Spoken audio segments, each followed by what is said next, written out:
Chapter 8, in which Piglet does a very grand thing.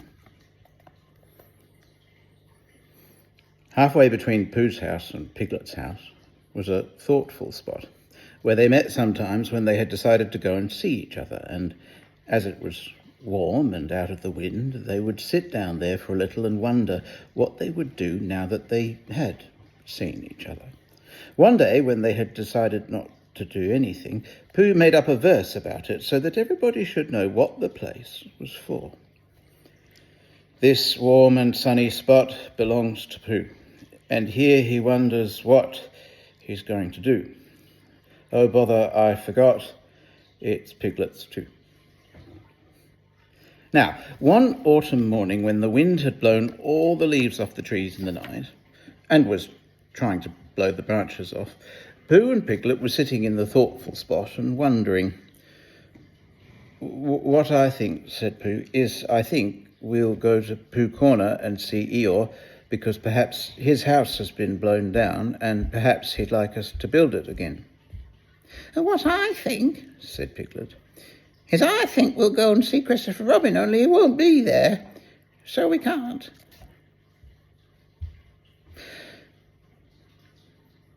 Let's go and see everybody, said Pooh, because when you've been walking in the wind for miles and you suddenly go into somebody's house and he says, "Hello, Pooh, you're just in time for a little smackerel of something," and you are, then it's what I call a friendly day. Piglet thought they ought to have a reason for going to see everybody, like looking for small or organising an expedition, if Pooh could think of something. Pooh could. "We'll go because it's Thursday," he said, "and we'll go to wish everybody a very happy Thursday. Come on, Piglet." They got up, and when Piglet had sat down again because he didn't know the wind was so strong and had been helped up by Pooh, they started off. They went to Pooh's house first, and luckily Pooh was at home just as they got there, so he asked them in, and they had some, and they went on to Kanga's house, holding on to each other and shouting, "Isn't it?" and "What?" and "I can't hear." By the time they got to Kanga's house, they were so buffeted that they stayed to lunch. Just at first it seemed rather cold outside afterwards, so they pushed on to Rabbit's as quickly as they could. "We've come to wish you a very happy Thursday," said Pooh, when he had gone in and out once or twice just to make sure that he could get out again. "Why, what's going to happen on Thursday?" said Rabbit. And when Pooh had explained, and Rabbit, whose life was made up of important things, said, "Oh, I thought you'd really come about something." They sat down for a little, and by Pooh and Piglet went on again. The wind was behind them now, so they didn't have to shout. "Rabbit's clever," said Pooh thoughtfully. "Yes," said Piglet. "Rabbit's clever." "And he has brain." "Yes," said Piglet. "Rabbit has brain." There was a long silence. "I suppose," said Pooh, "that's why he never understands anything." Christopher Robin was at home by this time because it was the afternoon, and he was so glad to see them that they stayed there until very nearly tea time, and then had a very nearly tea, which is one you forget about afterwards, and hurried on to Pooh Corner so as to see Eeyore before it was too late to have a proper tea with Owl.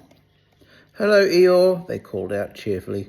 "Ah," said Eeyore, "lost your way." "We just came to see you," said Piglet, "and to see how your house was. Look, Pooh, it's still standing." "I know," said Eeyore, "very odd. Somebody ought to have come down and pushed it over." "We wondered whether the wind would blow it down," said Pooh. "Ah, that's why nobody's bothered, I suppose. I thought perhaps they'd forgotten."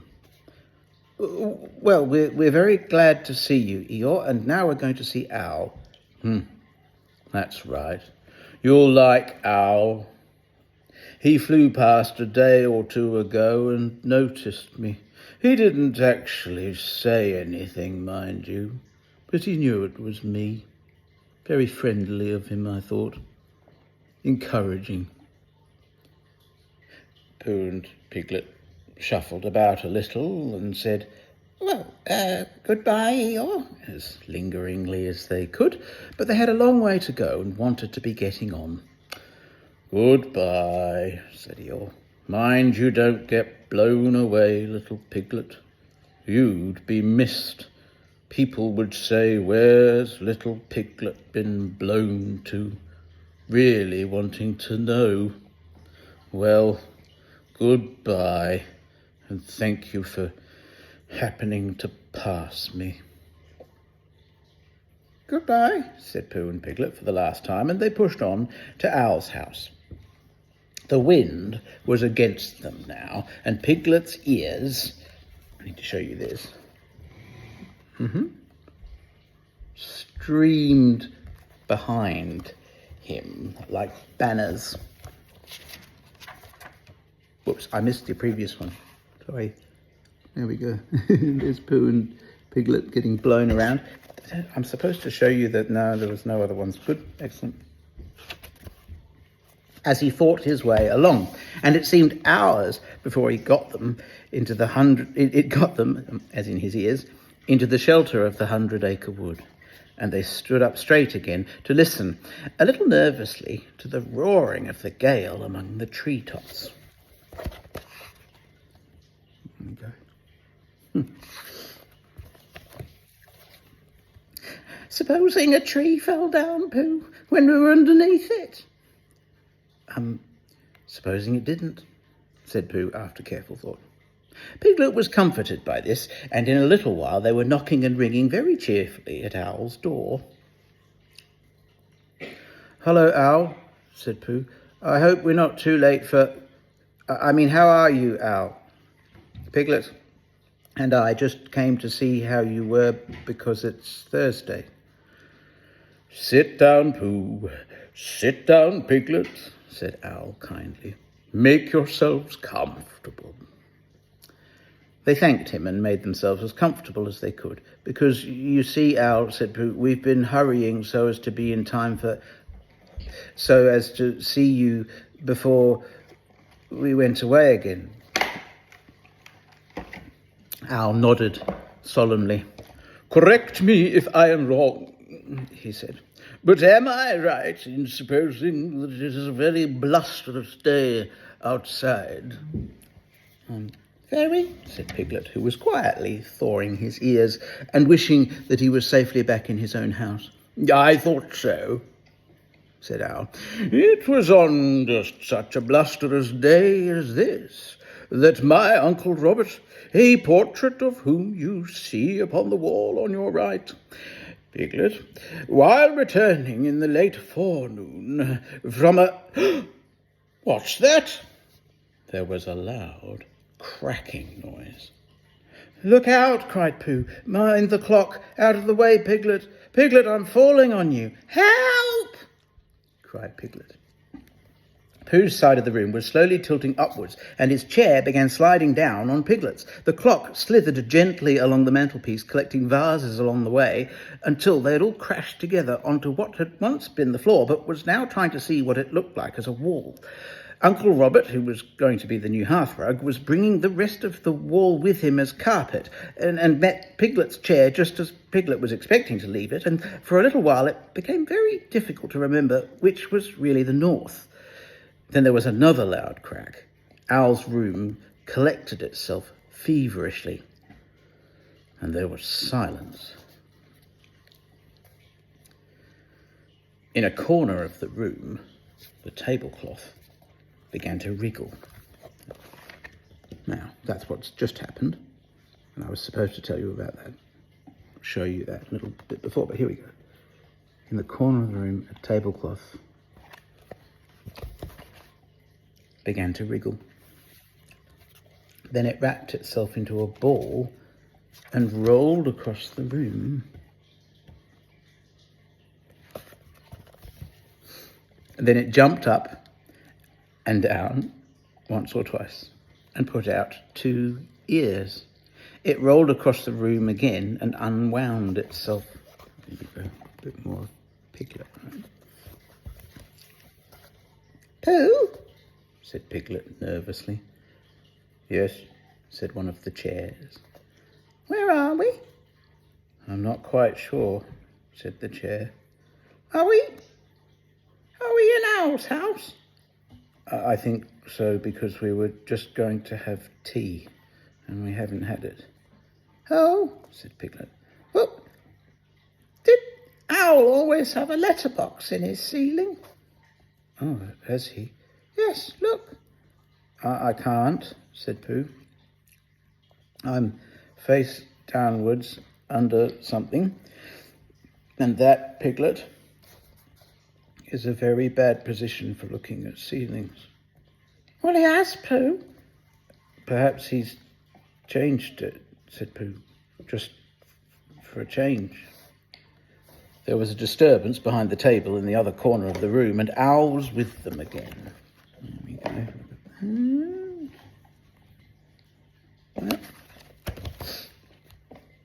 Ah, Piglet, said Owl, looking very much annoyed. Where's Pooh? I'm not quite sure. Wrong voice. I'm not quite sure, said Pooh. Owl turned at his voice and frowned at as much of Pooh as he could see.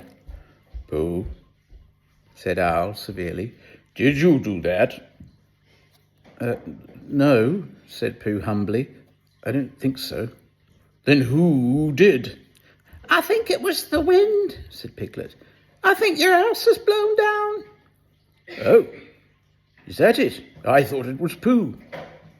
No, said Pooh. If it was the wind, said Owl, considering the matter, then it wasn't Pooh's fault. No blame can be attached to him. With these kind words, he flew up to look at his new ceiling. Piglet, called Pooh in a loud whisper. Piglet leant down to him. Yes, Pooh? What did he say was attached to me? He said he didn't blame you. Oh, I thought he meant... Oh, I see. Owl, Said Piglet. come down and help Pooh. Owl, who was admiring his letterbox, flew down again. Together they pushed and pulled at the armchair, and in a little while Pooh came out from underneath and was able to look around him again. Well, said Owl, this is a nice state of things. What are we going to do, Pooh? Can you think of anything? Asked Piglet. Well, I had just thought of something, said Pooh. It was just a little thing I thought of. And he began to sing. I lay on my chest, and I thought it best to pretend I was having an evening rest. I lay on my tum, and I tried to hum, but nothing particular seemed to come. My face was flat on the floor, and that is all very well for an acrobat, but it doesn't seem fair to a friendly bear to stiffen him out with a basket chair. And a sort of squoze which grows and grows is not too nice for his poor old nose. And a sort of scratch is much too much for his neck and his mouth and his ears and such. And, well, that was all, said Pooh. Owl coughed in an unadmiring sort of way and said that if Pooh was sure that was all, they could now give their minds to the problem of escape. Because, said Owl, we can't go out by what used to be the front door. Something's fallen on it. But how else can you go out? Asked Piglet anxiously. That is the problem, Piglet, to which I am asking Pooh to give his mind. Pooh sat on the floor, which had once been a wall, and gazed up at the ceiling, which had once been another wall, with a front door in it, which had once been a front door, and tried to give his mind to it. Could you fly up to the letterbox with Piglet on your back? He asked. No, said Piglet quickly. he couldn't. Owl explained about the necessary dorsal muscles. He had explained this to Pooh and Christopher Robin once before, and had been waiting ever since for a chance to do it again, because it is a thing which you can easily explain twice before anybody knows what you're talking about. Because if you see, Al, if we could get Piglet into the letterbox, he might be able to squeeze through the place where the letters come and climb down the tree and run for help. Piglet said hurriedly that he had been getting bigger lately and couldn't possibly, much as he would like to, and Al said that he had had his letterbox made bigger lately in case he got bigger letters, so perhaps Piglet might. And Piglet said, But you said the necessary, you know what wouldn't. And Al said, no, they won't, so it's no good thinking about it. And Piglet said, Well, we better think of something else. and began to at once. But Pooh's mind had gone back to the day when he had saved Piglet from the flood, and everybody had admired him so much, and as that didn't often happen, he thought he would like it to happen again, and suddenly, just as it had come before, an idea came to him. Al, said Pooh, I have thought of something. Astute and helpful bear, said Al. Pooh looked proud at being called a stout and helpful bear and said modestly that he just happened to think of it. You tied a piece of string to Piglet, and you flew up to the letterbox with the other end in your beak, and you pushed it through the wire and brought it down to the floor, and you and Pooh pulled hard at this end, and Piglet went slowly up at the other end, and there you were. And there Piglet is, said Al, if the string doesn't break. Supposing it does? Asked Piglet, really wanting to know. Well, then we try another piece of string. This was not very comforting to Piglet, because however many pieces of string they tried pulling up with, it would always be the same hymn coming down. But still, it did seem the only thing to do. So with one last look back in his mind at all the happy hours he had spent in the forest, not being pulled up to the ceiling by a piece of string, Piglet nodded bravely at Pooh and said that it was a very clever plan. It won't break, whispered Pooh comfortingly, because you're a small animal, and I'll stand underneath, and if you save us all, it will be a very grand thing to talk about afterwards, and perhaps I'll make up a song, and people will say, it was so grand what Piglet did, that a respectful Pooh song was made about it. Oh, Piglet felt much better after this, and when everything was ready, he found himself going slowly up to the ceiling, and was so proud that he would have called out, look at me, if he hadn't been afraid that Pooh and Al would let go of their end of the string and look at him. There he is. Oops. On the way up. Up we go, said Pooh cheerfully. The ascent is proceeding as expected, said Al helpfully. Soon it was over. Piglet opened the letterbox and climbed in. There we go, up there.